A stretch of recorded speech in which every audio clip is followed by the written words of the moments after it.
In this video, I'll go over the sliders or banners and how to edit those on each page. So first gonna log in. And we're gonna go to Layer Slider WP and go to Sliders. And then here are all of the banners, also called sliders, that are in the site right now. And the only one right now that's being used as a slideshow is the homepage slider, so I'm going to go to that one. So when you're ready to deactivate this slide, all you have to do is go to that little down arrow and click Remove.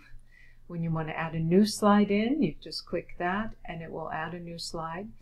If you simply wanted to, instead of deleting this slide, you can actually edit the image and then just upload a new file and then insert that. When done, it will replace that slide. Important things to remember, the duration of the slide. This is the milliseconds that each slide is appearing. We're using 7777, 4 sevens. Anyway, that won't automatically update when you add a new slide, so you do need to remember to put that in.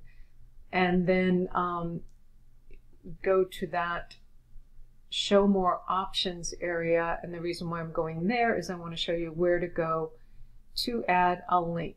So when you add a new slide, if there's a specific link that you want to point that slide to, this is where to go to, but that area doesn't automatically show up, so you have to remember to click on Show More Options and then go over here to the slide area to add the link to the slide.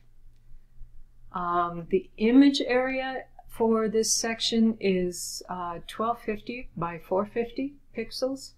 So if you set your image to that size and upload it at that size, then it should appear the way you want it to. It's best to downsample the image a little bit if you can, if you have Photoshop. Try to make the image size ideally no more than 500K, but if it's a little bigger than that, it's okay.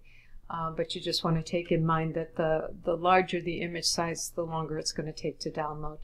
And then when you're finished, just go ahead and click Save Changes, and then that will automatically update the slideshow and or slider/banner on whatever page where it's been placed. So that is, I believe, all you'll need to know for now about how to edit this area. If you have any questions or want to learn more later, just let me know. Thanks.